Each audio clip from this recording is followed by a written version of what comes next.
January 26th, 1966. Australia Day. A perfect summer morning at Glenelg Beach. 3 children board a bus alone. They're going to the beach, just like they've done dozens of times before. Their mother, Nancy, watches them walk toward the bus stop. She expects them back by noon for lunch. They never come home. By the next morning, the largest search in Australian history begins. Hundreds of volunteers, police dogs, search aircraft, naval divers. But the children have vanished. No remains, no witnesses, no ransom demand. Just 3 children who disappeared in broad daylight from one of Adelaide's busiest beaches. This is the story of Jane, Arna, and Grant Beaumont. A case so devastating that it changed an entire nation forever. A mystery so complete that after nearly 60 years, we still don't know what happened. But we do know this: someone took them, someone saw them leave, and someone knows the truth. But now, the search has taken a dramatic turn. With the February 2025 excavation, we are finally confronting secrets buried for 60 years. Let's begin. Quick pause. If you're here for the first time, don't forget to subscribe and hit the bell icon so you never miss our next mystery. Collie Reserve, Somerton Park, Adelaide, 1966. The Beaumont family lives in a modest brick home on Harding Street. Jim Beaumont works as a former serviceman and taxi driver. His wife, Nancy, stays home with their 3 children. Jane Nartare Beaumont, born September 10, 1956. 9 years old, responsible, mature for her age. The protective older sister, Arna Kathleen Beaumont, born November 11, 1958. 7 years old, bright, cheerful, always smiling. Grant Ellis Beaumont, born July 12, 1961.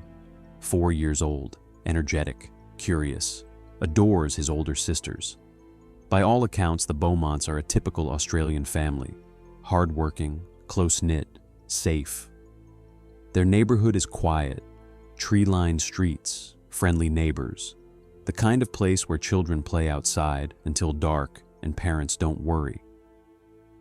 Glenelg Beach is just over a mile away. The children take the bus there regularly during summer. They know the route. They know the beach. They know to stay together. Nancy Beaumont has taken them dozens of times.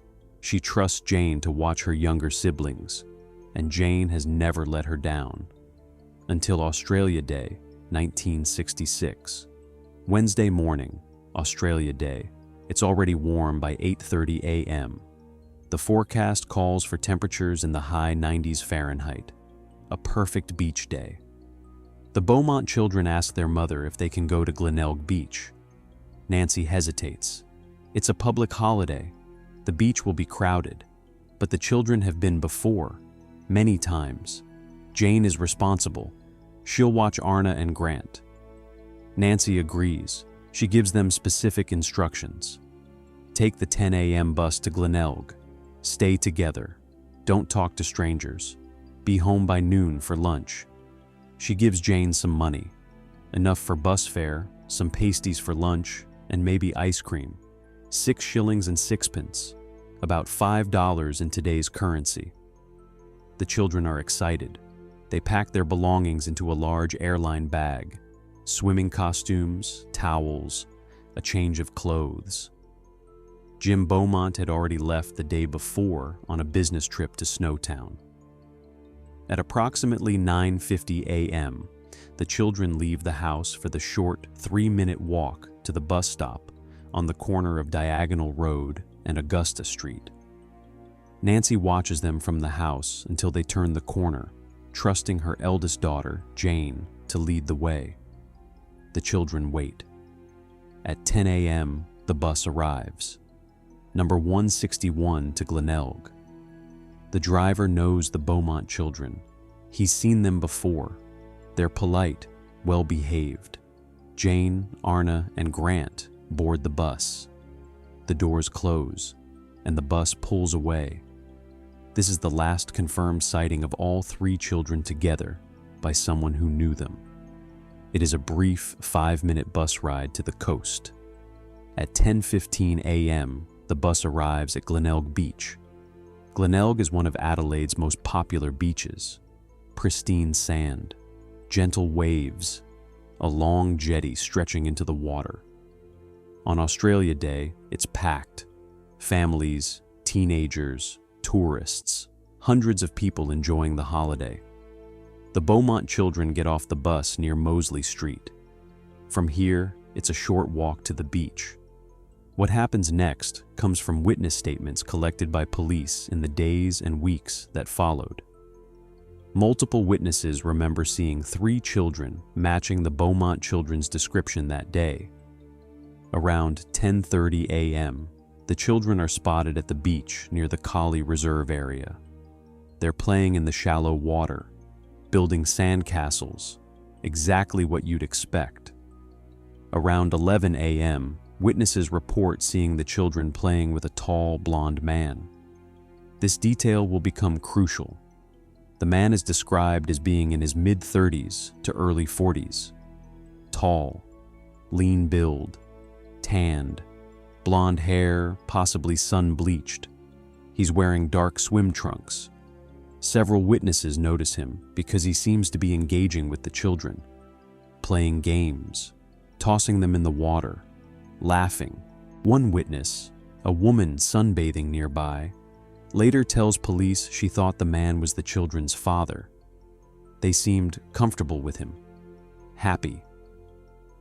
Around 12:15 p.m., a shopkeeper at Wenzel's bakery recalls the children coming in alone to buy pasties and a meat pie. They pay with a £1 note, money Nancy says she never gave them.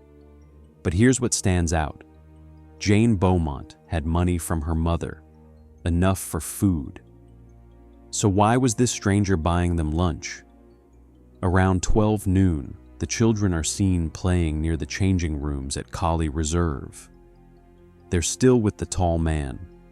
Witnesses describe them playing a game, running, chasing each other. The man is actively participating. Nothing seems wrong, nothing seems dangerous. And then, sometime after noon, the children disappear from the beach. Harding Street, Somerton Park. 12 o'clock noon. Nancy Beaumont has lunch ready. The children should be home any minute. 12:15 p.m. No sign of them. Nancy isn't worried yet. The bus schedule isn't always perfect. Maybe they caught a later bus. 2 p.m., still nothing. Now she's starting to feel uneasy. This was the absolute deadline she had set in her mind. 3 p.m., Nancy walks to the bus stop. She waits, watches every bus that arrives. No children. 3:30 p.m. Nancy returns home. She calls Jim at work. The children aren't back yet. Jim tells her not to panic. They probably lost track of time. He'll come home early. 4 p.m. Jim arrives home. He and Nancy drive to Glenelg Beach. The beach is still crowded, hundreds of people, but no sign of Jane, Arna, or Grant. Jim walks the length of the beach, checks the changing rooms, asks strangers if they've seen 3 children matching his kids' descriptions. Nothing. 5 p.m. Jim and Nancy return home. Maybe the children somehow got back on their own. The house is empty. That's when Nancy calls the police. 5:30 p.m., January 26, 1966. South Australia police receive a missing persons report for 3 children. At first, they treat it as a routine case. Children wander off. They get lost. They turn up. But as the hours pass, the response escalates. By 6 p.m., police officers are canvassing Glenelg Beach, interviewing beachgoers, checking changing rooms, public toilets, shops. By 7 p.m., search and rescue teams are deployed. By 8 p.m., the case is no longer routine. This is now a critical missing persons investigation. Police interview Jim and Nancy Beaumont extensively. Were the children unhappy at home? No. Did they have any reason to run away? Absolutely not. Were there any family disputes? None. Did anyone have a grudge against the family? Not that they know of. The Beaumonts are cooperative, devastated, desperate. This isn't a case of children running away from home. Something happened to them. By midnight, over 100 police officers and volunteers are searching the area. They search the beach, the jetty, the dunes, the nearby parks. Nothing. The children have vanished. January 27, 1966. Day 2. Police begin collecting witness statements from people who were at Glenelg Beach the previous day. What they learn is both helpful and frustrating. Multiple witnesses confirm seeing 3 children matching the Beaumont Children's descriptions. A shopkeeper at Wenzel's Cake Shop on Mosley Street remembers 3 children coming in around 12:15 p.m. They bought a meat pie and pasties. They paid with a £1 note. This is significant. Nancy had given Jane coins, not a pound note. Where did they get the money? The shopkeeper describes the children as happy, relaxed, not distressed. Another witness, a postman named Bob Whitington, reports seeing the children near Jetty Road around 3 p.m. He noticed them because they seemed haggard and tired. Crucially, he reported seeing them alone, walking away from the beach. This sighting is one of the most debated pieces of evidence in the case, as it places them alive hours after the bakery visit. A woman named Jean Thwaites provides one of the most detailed accounts. She was at the beach with her own children. She remembers seeing the Beaumont children playing with a tall man near the water. The man was tossing the younger boy, Grant, into the air and catching him. The boy was laughing. Jane and Arna were playing nearby. Thwaites estimates this was around 11:30 a.m. She didn't think anything of it at the time. The children seemed happy, safe. But she later tells police something chilling.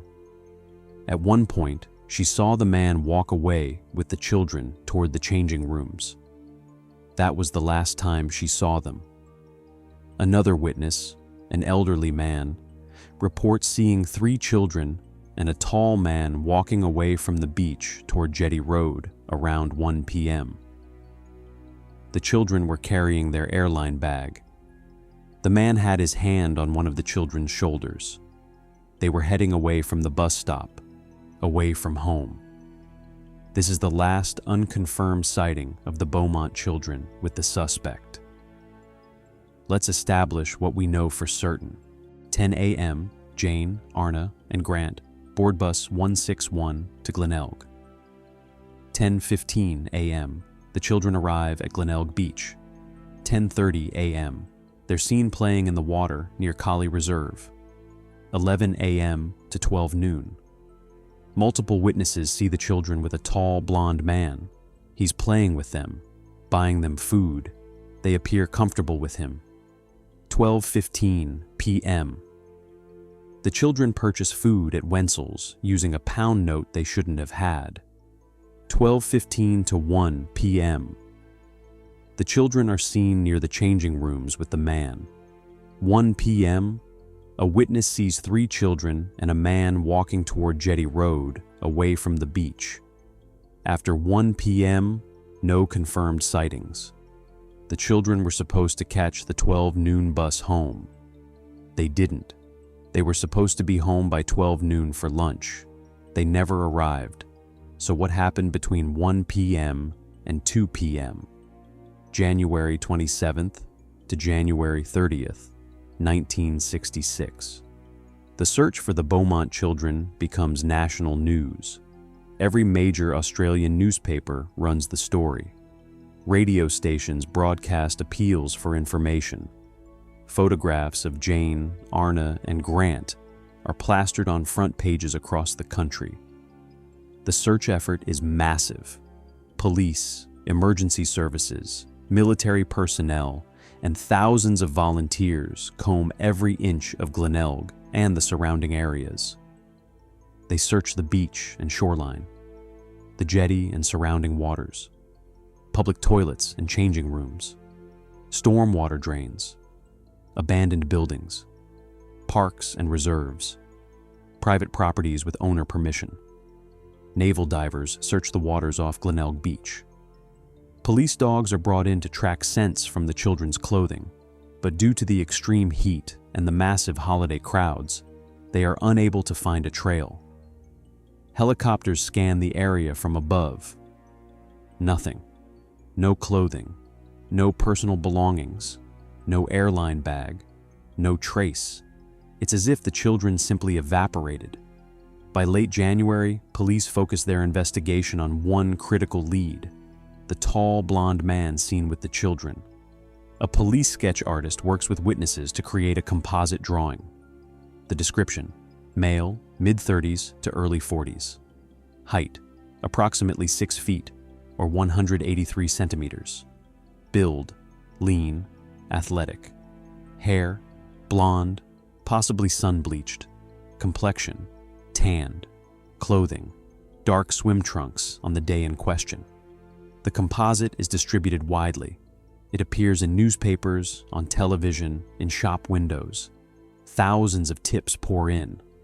But here's the problem. The description is generic. Tall, blonde, tanned men are common in Australia, especially at beaches in summer. Police investigate hundreds of individuals matching the description. All are cleared. The question everyone is asking: who was this man? And more importantly, did the children know him? This is one of the most debated aspects of the case. Nancy Beaumont had taught her children not to talk to strangers. Jane, in particular, was cautious and responsible. Yet multiple witnesses described the children as comfortable with the tall man, playing with him, laughing, accepting food from him. This suggests one of two possibilities. Possibility 1, the man was not a stranger. The children knew him, trusted him. Perhaps he was someone from their neighborhood, a family acquaintance, someone the children had seen before, but the parents didn't know well. Possibility 2, the man was skilled at gaining the children's trust quickly. He could have approached them in a non-threatening way. Perhaps he claimed to know their parents, or he had a dog, or offered to help them with something. Predators are often skilled manipulators. Nancy Beaumont later stated she did not recognize the man from the composite sketch. Neither did Jim. If the children knew this person, the parents didn't. As weeks turn into months with no breakthrough, theories begin to emerge. Theory 1, abduction by a stranger. This is the most widely accepted theory. A predator targeted the children at the beach. He gained their trust. He lured them away with promises of more fun, food, or a ride home. Once he had them isolated, he took them. The evidence supporting this: the children were seen with an unknown man. They left the beach with him. They never made it to the bus stop. Theory 2, accidental drowning. Some investigators initially considered the possibility that the children drowned. Perhaps they went for a swim after lunch, got caught in a rip current. All three were swept out to sea. The problems with this theory: the children were experienced swimmers. Glenelg Beach is relatively safe. No bodies were ever recovered. They were seen leaving the beach alive at 1 p.m. This theory was quickly abandoned. Theory 3, multiple perpetrators. Some investigators believe one person couldn't have controlled 3 children alone, especially in a public place. Perhaps there were 2 perpetrators. One distracted the children while the other prepared a vehicle.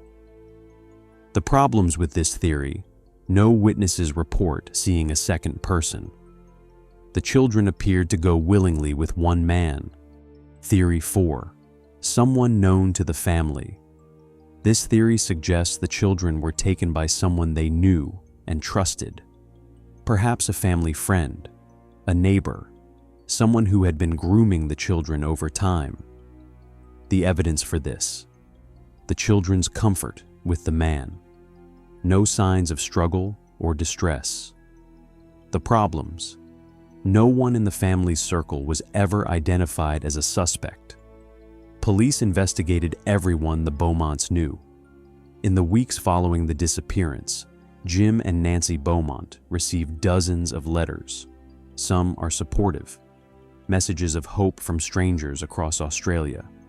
Others are cruel, accusations, hoaxes, but a few are disturbing.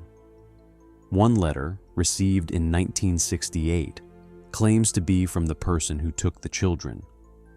The writer provides details that were never made public. He describes what the children were wearing, where they were last seen. He says the children are alive, but he will never return them. Police investigate the letter extensively, handwriting analysis, fingerprints, but it leads nowhere. Decades later, forensic testing proved the letters were a cruel hoax written by a man who was just a teenager at the time. Other letters claim the children are being held in various locations: rural properties, interstate, even overseas. Every credible lead is investigated. All turn out to be hoaxes or misidentifications. The letters stop coming. The Beaumonts are left with silence. Over the decades, several individuals have been investigated as potential suspects. Suspect 1, Harry Phipps. Harry Phipps was the owner of the Castalloy factory in North Plympton, Adelaide. He lived near Glenelg. He had connections to the area. In the 2000s, decades after the disappearance, witnesses came forward with disturbing claims. Two brothers alleged that 3 days after the children disappeared, Phipps paid them to dig a large, grave-sized hole at his factory. They were teenagers at the time. The hole took most of a weekend to dig because the sandy soil kept collapsing. After Phipps's death in 2004, his son Hayden came forward. Hayden told police he saw 3 children at the family home shortly after the disappearance. Their ages matched Jane, Arna, and Grant. He also revealed that his father was violent and abusive. Workers at the Castalloy factory reported that Phipps would sometimes stare at a specific spot on the grounds. Once, he even removed his cap and held it to his chest, like he was paying respect. In 2013, police excavated a small section of the Castalloy site. Nothing was found.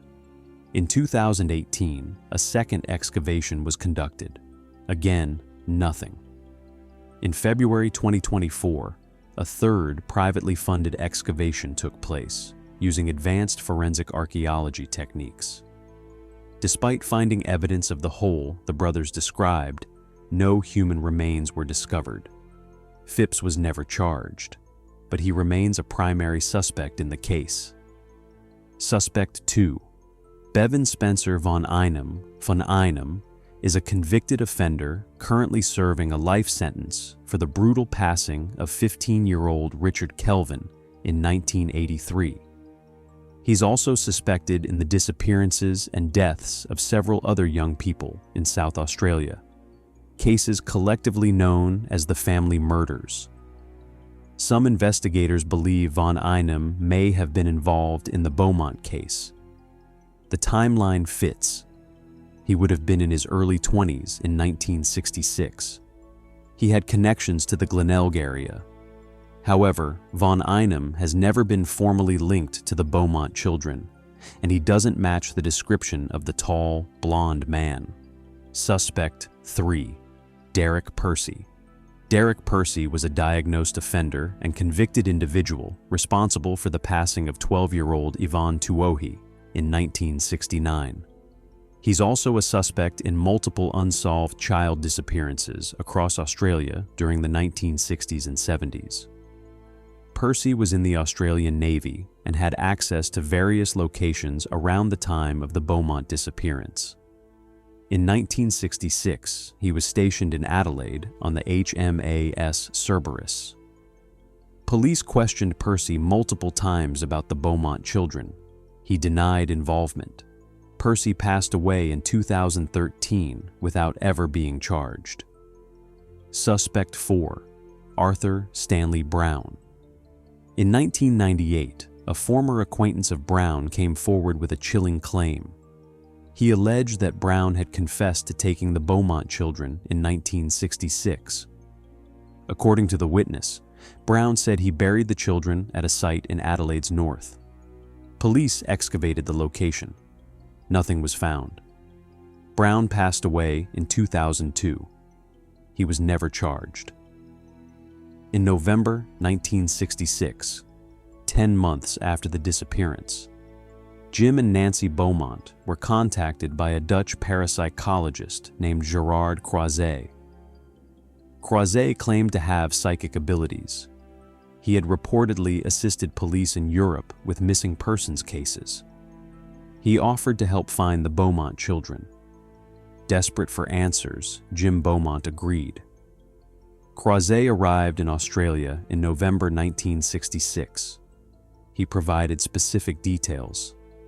The children were no longer living. Their remains were buried near a warehouse in the Glenelg area.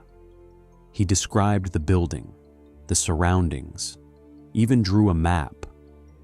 Police followed up on Croiset's claims. They searched the area he described. Nothing was found. Croiset's involvement brought the Beaumonts false hope and harsh criticism from the public and media. Jim Beaumont later expressed regret for involving Croiset, but at the time, he was willing to try anything. The disappearance of the Beaumont children changed Australia forever.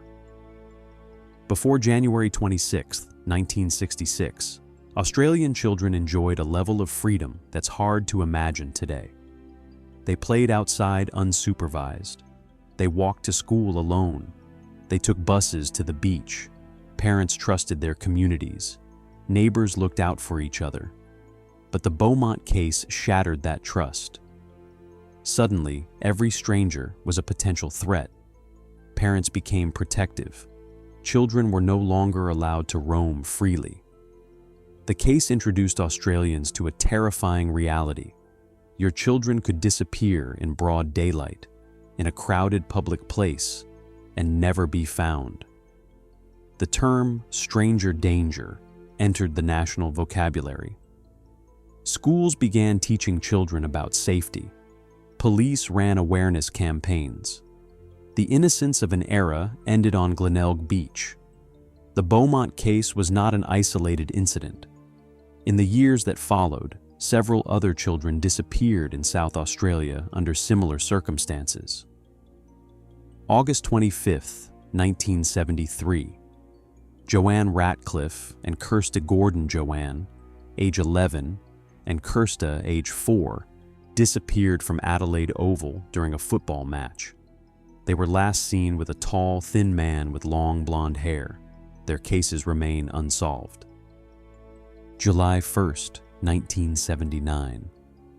The Mackay sisters, Judith, age 7, and Susan Mackay, age 5, vanished while walking to a friend's house in Townsville, Queensland. They were found deceased days later. Some investigators believe these cases may be connected. The possibility of a serial predator operating across Australia during this period has been raised, but no definitive links have ever been established. For Jim and Nancy Beaumont, life after January 26, 1966, was defined by loss. They never moved from their home on Harding Street. They kept the children's rooms exactly as they were. They believed, hoped, that one day Jane, Arna, and Grant would walk through the door. Nancy Beaumont spent decades following every lead. She corresponded with psychics, investigators, journalists.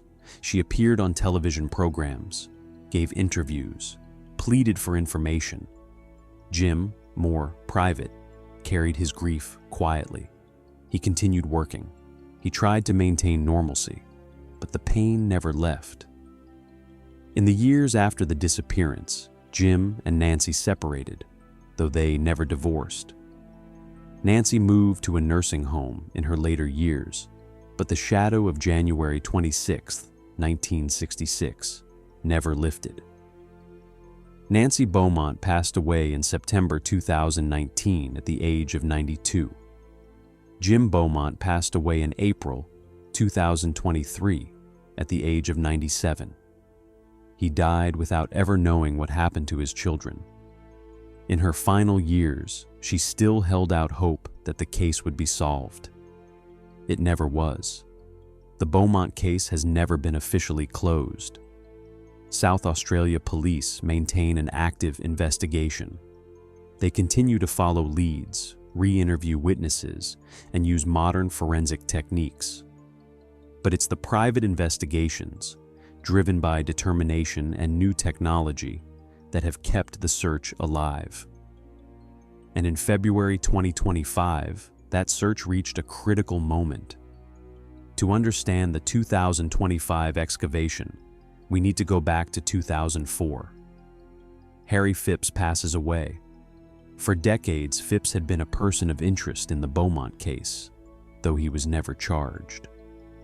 Shortly after his death, his son Hayden comes forward with shocking allegations. Hayden tells police that in the days immediately following the children's disappearance, he saw 3 children at the family home. He describes them. Their ages match Jane, Arna, and Grant. Hayden also reveals something else. His father was violent, abusive, capable of terrible things. Then, years later, 2 brothers come forward with another disturbing claim. They say that 3 days after the Beaumont children vanished, Harry Phipps paid them to dig a large hole at his Castalloy factory in North Plimpton. The brothers were teenagers at the time. They thought it was strange, but Phipps paid them well, £1 each, the same amount the children mysteriously had at the beach. The hole was grave-sized, about 6 feet deep. The ground was sandy, and the sides kept collapsing. It took them most of the weekend to dig. Workers at the factory later reported seeing Phipps stare at a particular spot on the grounds. Sometimes he would remove his cap and hold it to his chest, like he was paying respect. These testimonies led to the first excavation, November 2013. Police obtained permission to excavate a section of the former Castalloy factory site in North Plimpton. Ground-penetrating radar identifies one small anomaly in the soil, something that could indicate disturbance or buried objects. They dig, a 1-meter squared section. They find nothing related to the Beaumont children. The investigation is closed, but the Beaumont family doesn't give up. January 2018, Adelaide detectives announce they're returning to the Castalloy site. This time, the dig is sponsored by Channel 7 Adelaide, working with private investigators. On February 2nd, 2018, excavation begins. It takes 9 hours. They dig to a depth of approximately 2 meters. They find animal bones, general rubbish, debris from decades of industrial use, but nothing connected to the Beaumont children. Nancy Beaumont, now in her late 80s, had requested this second dig. She still hoped, still believed her children might be found. The dig concludes with no results, but investigators suspect something. They didn't dig deep enough. February 2025, nearly 60 years after the children vanished, independent South Australian MP Frank Pangallo organizes a third excavation at the Castalloy site. This time, it's privately funded, no government involvement. Pangallo believes the previous digs failed because they didn't account for how much filled dirt had been added to the site over the decades. The depth difference? potentially 2 meters or more. But there's something else. New evidence has emerged. Pangallo reveals that Harry Phipps's niece married a cousin of Jim Beaumont in the years after the children disappeared. This connection had never been publicly known. It suggests Phipps may have known the Beaumont family, known the children. Perhaps that's how he gained their trust at the beach. The dig is led by forensic archaeologist Professor Maciej Henneberg, along with author Stuart Mullins and former South Australian detective Bill Hayes. They use advanced technology, electrical resistivity tomography, or ERT. ERT sends electrical currents through the soil and measures resistance. Different materials, soil, rock, organic matter, voids, resist electricity differently. It can detect disturbances up to 10 meters deep. Ground-penetrating radar, which was used in previous digs, only penetrates about 1 meter in this type of soil. That's why the earlier searches may have missed something. February 22nd, 2025. Excavators arrive at the former Castalloy factory site in North Plympton. The site is government-owned now. It's scheduled to be sold for development. This is the last chance to search before the land is built over forever. The team focuses on 3 areas. First, the 2 locations previously excavated in 2013 and 2018, but much deeper this time. Second, a 3rd new location identified by ERT as showing soil disturbance consistent with a grave. The ERT data reveals 2 connected features beneath the surface. They measure approximately 2 meters by 1 meter and 2 meters by 2 meters. They don't extend to the surface.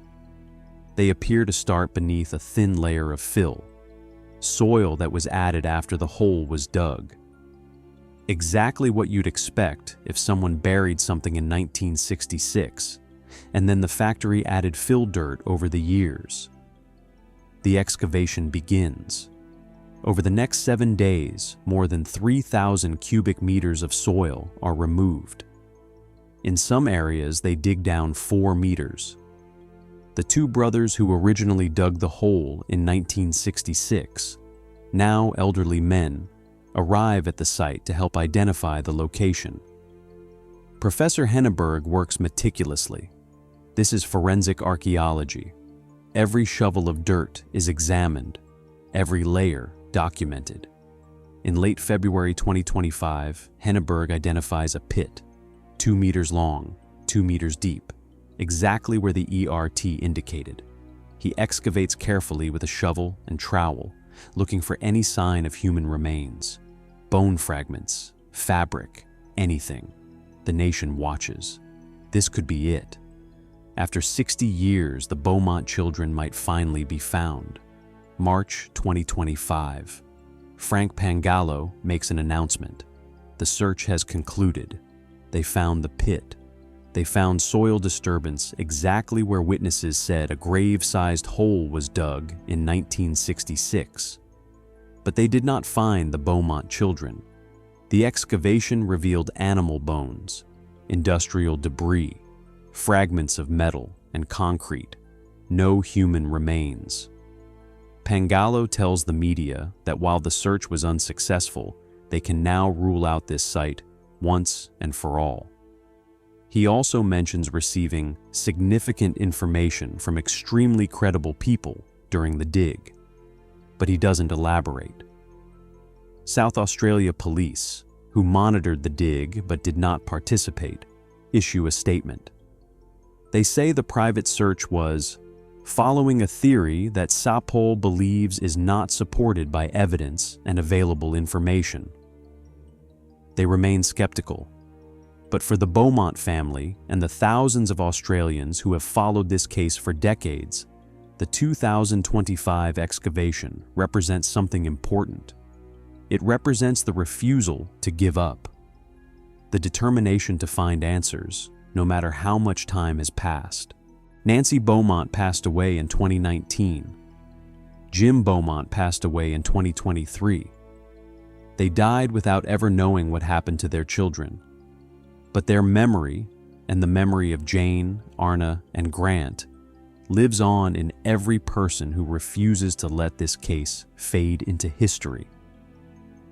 The 2025 Castalloy excavation didn't find the children, but it tells us something important about this case. The testimonies were credible. The brothers did dig a hole at that location in 1966. The ERT data confirmed soil disturbance consistent with their story, but whatever was buried there, if anything, is gone. Possible explanations. 1. The children were never buried at Castalloy. Harry Phipps is not responsible. The hole the brothers dug was for something else entirely. 2. The children were buried there initially, but the remains were moved later. Perhaps when Phipps realized the site might eventually be searched. 3. Decomposition and industrial activity over 60 years destroyed any trace of human remains. 4. The children are buried at Castalloy, but in a different location that hasn't been searched yet. The site is massive. Even with 3,000 cubic meters excavated, much of the property remains untouched. We may never know, but the search continues. As of January 2026, nearly 60 years after their disappearance, we still don't know what happened to Jane, Arna, and Grant Beaumont. But here's what we can reasonably conclude based on the evidence. Jane, Arna, and Grant Beaumont were approached by a man at Glenelg Beach on January 26, 1966. This man gained their trust. He played with them, bought them food, made them feel safe. Sometime around 1 p.m., he convinced them to leave the beach with him. Perhaps he told them he would drive them home. Perhaps he promised them something exciting. The children went willingly. They trusted him. And once he had them away from the public eye, perhaps in a vehicle, perhaps at a nearby location, he took them. What happened after that, we may never know. Did he hold them captive? Transport them out of the area? Harm them immediately? The most likely scenario, supported by decades of investigation, is that the children did not survive long after their abduction. No credible sightings have ever been reported. No ransom demands were made. No bodies have been found. The man who took them likely disposed of their remains in a location that has never been searched or has been developed over. It's a grim reality. But after nearly 6 decades, it's the only explanation that fits the evidence. The Beaumont Children case remains one of Australia's most famous unsolved mysteries. It's been the subject of books, documentaries, television specials, podcasts. Countless investigators, professional and amateur, have tried to solve it. But the truth remains elusive. 3 children vanished in broad daylight from a crowded beach. Hundreds of people were there that day. Someone saw something. Someone knows something. But whoever took Jane, Arna, and Grant Beaumont covered their tracks perfectly. Or they took the secret to their grave. For nearly 60 years, the questions remain. Who was the tall, blond man? Where did he take the children? Are their remains still out there, waiting to be found? We may never know, but we remember. We remember Jane, the responsible older sister who looked after her siblings. We remember Arna, the bright, cheerful girl who loved to laugh. We remember Grant, the energetic little boy who adored his big sisters. They were loved, they are missed, and they will never be forgotten. Rest in peace, Jane, Arna, and Grant. Your story is one of the saddest ever told. And until the day the truth is finally revealed, we will keep searching. We will keep asking. We will keep hoping for the Beaumonts, for their family, and for every child who has ever vanished without a trace. This is the Beaumont Children case. A mystery without an ending, a tragedy without closure, and a reminder that sometimes the people we trust most are the ones we should fear.